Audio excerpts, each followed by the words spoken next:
to be very, very difficult for any political party to say a no to the women reservation bill.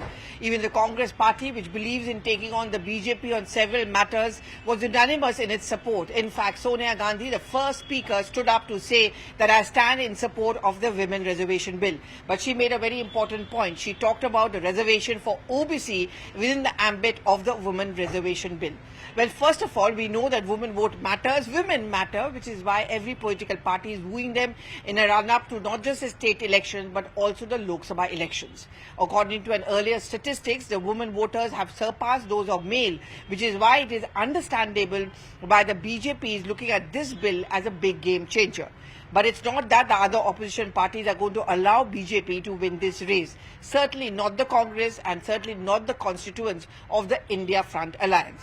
Therefore, at a meeting which was taking place early in the morning, all of them have decided, and at least most of them like JDU and Congress have decided that let's make the demand for a reservation for OBCs within the ambit of the bill to be one of the fulcrum points. And that's exactly what Sonia Gandhi did in her very brief speech. Actually, the matter first came up in an altercation between Mr. Mallikarjun Kharge and Nirmala Sitharaman, where he said that, the fact remains that many women in the OBC community do not get even tickets.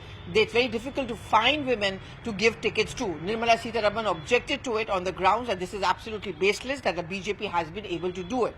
But the final point which Mr. Kharge was making was that he himself belongs to the community and he knows that how they have been ostracized, how they are treated as untouchable. And therefore, with an eye on elections, the Congress's calculation is that OBC plus SC, ST, the Dalits can actually make a lot of difference along with the women voters. Not that the BJP is unaware of this game plan. In fact, the Prime Minister's birthday was celebrated as Vishwakarma Divas. Vishwakarma was those people like ironsmith, goldsmiths, laundrymen, dhobi. All of them belong to this community, and the Prime Minister said that they are the unsung heroes. Their work must be acknowledged and they must be credited.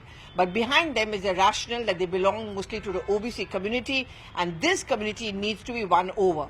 And therefore, the Prime Minister and the BJP's calculation is that in the run-up to the Lok Sabha elections, it is this community which matters. So as the Parliament almost reconciles to the passage of the women reservation bill, it's the OBC factor which comes to play an important role. And that's the reason why most political parties are now angling for it. Whether that is really included in the amendment or not is another different game plan, because the bill is always open to amendments, but certainly the opposition parties are going to push for it, and if it also gives a reservation to them, they are going to see it as a win-win, and they would not want the BJP to get the credit for this bill. But on the other hand, the BJP's counter is that who's stopping you from giving tickets to the OBC community? The BJP does. So if you have a quota for women seats, then you can always choose the OBC women and give the tickets to them.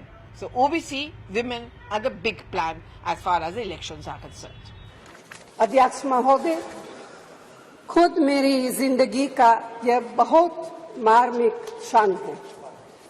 पहली दफा स्थानीय निकायों में स्त्री की भागीदारी तय करने वाला संविधान संशोधन मेरे जीवन साथी राजीव गांधी जी ही लाए थे।